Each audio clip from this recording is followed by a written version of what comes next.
नमस्कार, बहुत स्वागत है आप सभी का राजस्थान स्पेशल में। मैं आपके साथ अस्मिता दुबे। चलिए बुलेटिन की शुरुआत करते हैं, जहां जनसंपर्क राज्य मंत्री अशोक चांदना ने कहा है कि कलम में बहुत बड़ी शक्ति होती है और स्वस्थ लोकतंत्र के लिए इस ताकत को बना रहना बहुत जरूरी है। चांदना दुर्गापुर स्थित राज्य कृषि प्रबंधन संस्थान के ऑडिटोरियम में Indian federation of working journalist की नेशनल काउंसिल कॉन्फ्रेंस को बतौर मुख्य अतिथि संबोधित कर रहे थे। मंत्री चांदना ने पत्रकारिता की ताकत को रेखांकित करते हुए कहा है कि एक पत्रकार की कलम यहां चलती है और उसका प्रभाव हजारों किलोमीटर दूर तक होता है। लोकतंत्र में स्वस्थ और निर्भीक पत्रकारिता का होना बहुत जरूरी है। ऐसी पत्रकारिता के लिए अनुकूल माहौल उपलब्ध कराना हमारी प्राथमिकता है। उन्होंने मुख्यमंत्री अशोक गहलोत को पत्रकार फ्रेंडली बताते हुए कहा है कि वो पत्रकार कल्याण से संबंधित मुद्दों को लेकर हमेशा सकारात्मक रहते हैं। उनका प्रयास है कि पत्रकारों के लिए कल्याण के लिए राज्य में ऐसी नीतियां बने जो पूरे देश में नजीर साबित हो और उनसे न केवल राजस्थान के पत्रकार का भला हो बल्कि दूसरे राज्य भी उन्हें अपनाएं।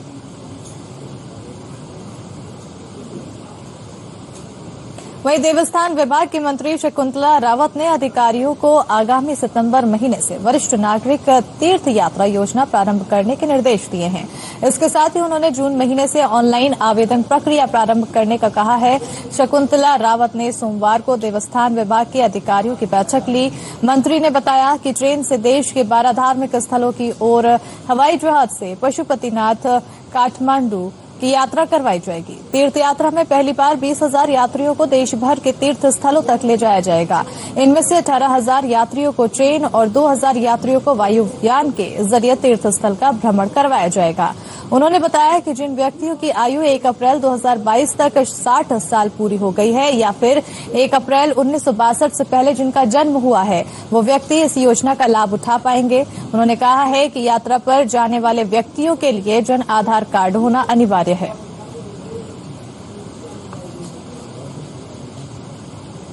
वहीं राजस्थान के जलदायियों के लिए जन आधार कार्ड होना अनिवार्य है।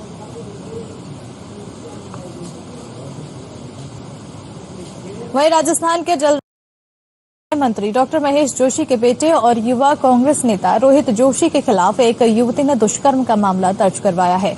पीड़िता ने रोहित पर दुष्कर्म के अलावा ब्लैकमेल कर शारीरिक शोषण करने का भी गंभीर आरोप लगाया है।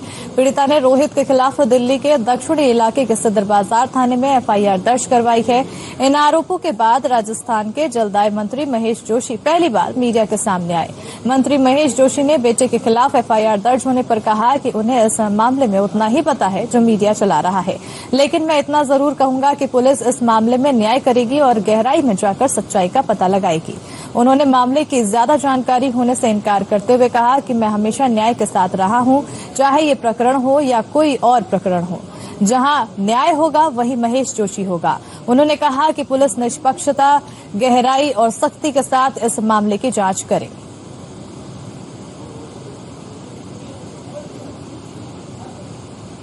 वहीं राजस्थान राज्य विधिक सेवा प्राधिकरण 14 मई को राष्ट्रीय लोक अदालत और बाल विवाह निषेध अधिनियम के बारे में आम जन को जागरूक कर रहा है। इसके लिए पोस्टर और वीडियो का विमोचन जयपुर स्थित राजस्थान उच्च न्यायालय में किया गया। इस अवसर पर जिला विधिक सेवा प्राधिकरण जालौर और झालावाड़ की तरफ से राष्ट्रीय लोक अदालत के महत्व और उपयोगिता के बारे में तैयार किए गए जन जागरूकता पोस्टर का विमोचन कार्यवाहक मुख्य न्यायाधीश राजस्थान उच्च न्यायालय MN श्रीवास्तव और अन्य न्यायाधीश रालसा के पदाधिकारियों ने किया। इस मौके पर कार्यवाहक मुख्य न्यायाधिपति ने समारोह को संबोधित करते हुए कहा कि 14 मई को राष्ट्रीय लोक अदालतों के तहत राजस्थान में 1000 से ज्यादा पीठ गठित की जाएंगी, जिनके माध्यम से दंपतियों के बीच झगड़ों, खातेदारी के कलह, बंटवारा के दावे, ऋण संबंधित मामलों को आपसी समझाइश से सुलझाया जाएगा। उन्होंने बताया कि इन अदालतों के माध्यम से आपसी समझाइश के माध्यम से ना कोई हारा ना कोई जीता की थीम पर प्रकरणों को तुरंत हल किया जाएगा।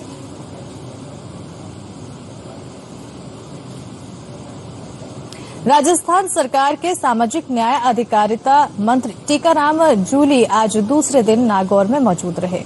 इस दौरान उन्होंने जिला कारागृह का निरीक्षण कर वहां की व्यवस्थाओं का जायजा लिया। साथ ही समाज कल्याण विभाग की तरफ से दिव्यांगों को स्कूटी का वितरण किया। इस कार्यक्रम के दौरान जिला कलेक्टर सहित प्रशासनिक अधिकारी और पुलिस महकमे के आला अधिकारी मौजूद रहे। मीडिया से रूबरू होते हुए मंत्री टीकाराम जूली ने बताया कि कारागृह में बंद बंदियों को मुख्य धारा से जोड़ने के लिए सरकार निरंतर प्रयास कर रही है, जिसके तहत कारागृह में ही विभिन्न तकनीकी शिक्षा और तकनीकी ज्ञान उनको दिया जा रहा है। वहीं प्रदेश के जेलों को सुधारने के लिए सरकार लगातार प्रयास कर रही है। नागौर में भी नए जिला कारागृह के लिए 35 बीघा जमीन बीकानेर रोड पर आवंटित की गई है, जिस पर नए जेल का निर्माण होना है। निर्माण की प्रक्रिया को जल्द ही शुरू किया जाएगा।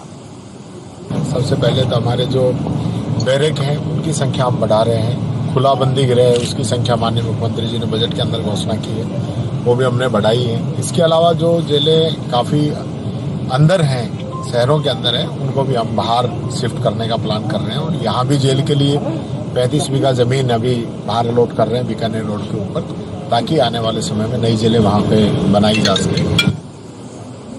वहीं भरतपुर में बुद्ध की हाट स्थित गली में 2 गुटों के बीच हुई पथराव की घटना के बाद अब शांति है।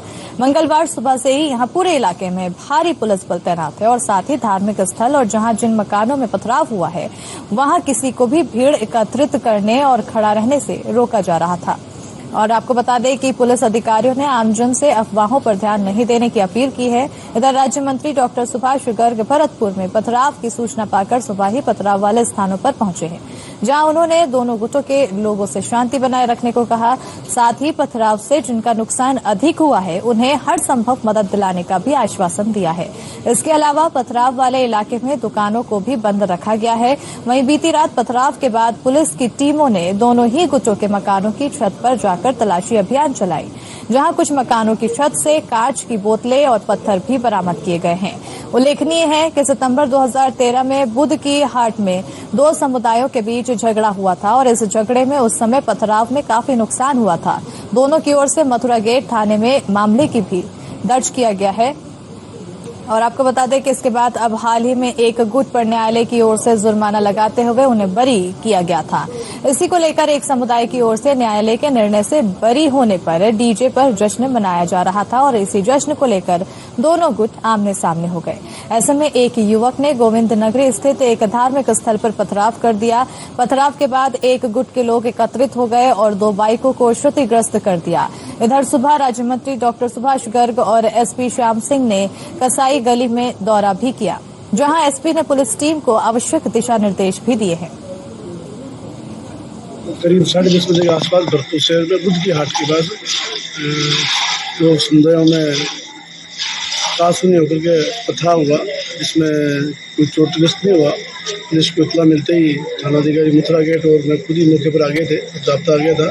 तो दोनों ही पक्षों से जो बदमाशी कर रहे थे उनमें से राउंड अप किए हैं, 15 आदमियों को राउंड अप किए हैं। तो मौके पर जाब्ता तैनात है, ऐसा साहब सारे यही है और शांति है। और भरतपुर के गांव इकलेरा में दबिश के दौरान थाना अधिकारी और कांस्टेबल पर फायरिंग करने वाले आरोपी को पुलिस ने गिरफ्तार कर लिया है। दरअसल थाना सदर पुलिस ने सोमवार को थाना प्रभारी राजेश पाठक और कांस्टेबल के ऊपर फायरिंग करने के मुख्य आरोपी को गिरफ्तार किया। जानकारी देते हैं कि भरतपुर के डीग थाना इलाके में शुक्रवार की देर रात बदमाशों ने पुलिस पर फायरिंग कर दी। फायरिंग में एसएचओ राजेश पाठक और कांस्टेबल के सिर में छर्रे लगे थे। दोनों पुलिसकर्मियों को गंभीर हालत में भरतपुर रेफर किया गया था, लेकिन वहां से उनको जयपुर रेफर कर दिया गया। अब इनका इलाज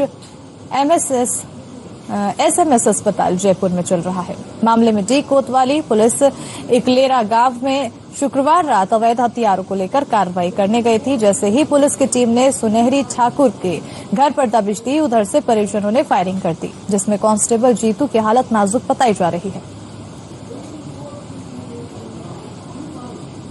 भरतपुर की कमा थाना पुलिस ने जंगल में बने एक कमरे पर कार्रवाई करते हुए 67 एलईडी जब्त किए हैं। घने जंगल में एक कमरा बना हुआ था, जिसके बारे में जब पुलिस को पता लगा तो पुलिस ने मौके पर जाकर कमरे की तलाशी ली तो वहां कोई आरोपी तो नहीं मिला, लेकिन कमरे में 67 एलईडी रखी हुई मिली है। घटना कस्बे के लहुसर गांव की है। आपको बता दें, पुलिस को सूचना मिली थी कि लहुसर के जंगलों में एक कमरा बना हुआ है जहां आपराधिक गतिविधियां हो रही है, जिसके बाद पुलिस ने जंगल में जाकर दबिश दी। कमरे का ताला लगा हुआ था। पुलिस ने आसपास तलाश की तो वहां कोई व्यक्ति नहीं मिला, जिसके बाद पुलिस ने कमरे का ताला तोड़कर कमरे को चेक किया तो कमरे में एलईडी टीवी के डिब्बे रखे हुए थे। एक डिब्बे में 3 एलईडी रखी हुई थी, जिन्हें पुलिस ने जब्त कर लिया है। पुलिस को अंदेशा है कि सभी एलईडी चोरी की है, जिसके बाद पुलिस कमरे के मालिक की तलाश में लग गई है।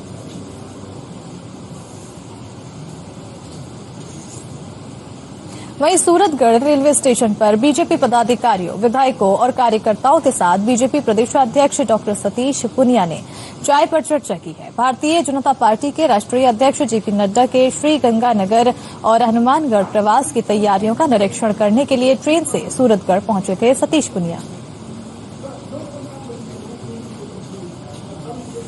राजस्थान के जोधपुर में एक दर्दनाक हादसे में 4 बच्चों की मौत हो गई है। जानकारी के मुताबिक सोमवार देर रात माता पिता शादी में गए हुए थे और तभी बच्चे पानी से भरी खान के पास पहुंच गए और उसमें डूब गए। पानी गहरा होने के चलते एक एक कर 4 बच्चे उसमें समा गए। 4 की मौत हो गई। जब माता पिता घर पहुंचे तो बच्चों को ना पाकर काफी परेशान हुए। उन्होंने उनकी तलाश की तो खान में पत्थरों के बीच 7 से 8 फीट की गहराई में उनके शव मिले। इस हादसे के बाद से ही माता पिता का रो रो कर बुरा हाल है। बच्चों के शव निकाल लिए गए हैं। शवों को पोस्टमार्टम के लिए भिजवा दिया है। खबर उदयपुर से है, जहां जिले के झाड़ोल थाना क्षेत्र में उस समय सनसनी फैल गई जब एक पेड़ पर प्रेमी युगल का शव लटका हुआ मिला। कुछ ही देर में बड़ी संख्या में मौके पर ग्रामीणों की भीड़ वहां पर जमा हो गई। सूचना पर झाड़ोल थाना पुलिस मौके पर पहुंची। पुलिस ने मौका मुआयना कर शव को नीचे उतारा और स्थानीय चिकित्सालय की मॉर्चरी में रखवाया। बताया जा रहा है कि यह मामला उदयपुर जिले के झाड़ोल थाना क्षेत्र के माड़स गांव का है, जहां सीप या तालाब के किनारे बने महादेव मंदिर परिसर में बढ़ के एक पेड़ पर फंदा लगा प्रेमी जोड़े ने आत्महत्या कर ली। सुबह जब ग्रामीण मंदिर की ओर गए हुए थे तो उन्होंने बढ़ के पेड़ पर दोनों के शवों को लटके देखा। आपको बता दें कि कुछ देर में यह खबर गांव में आग की तरह फैल गई और बड़ी संख्या में मौके पर ग्रामीणों ने जमघट लगा दिया। इस घटना की कुछ सूचना ग्रामीणों ने झाड़ोल थाना और बाघपुरा चौकी पुलिस को दी। सूचना पर पुलिस की टीम मौके पर पहुंची और पुलिस ने मौका मुआयना कर ग्रामीणों की मदद से शव उतरवाया। पुलिस ने मृतक युवक की शिनाख्त झाड़ोल थाना क्षेत्र के माखड़ा देव के रहने वाले प्रभुलाल चौहान के रूप में की है। वहीं युवती शव की शिनाख्त बूझा निवासी गीता डोमार के रूप में हुई है।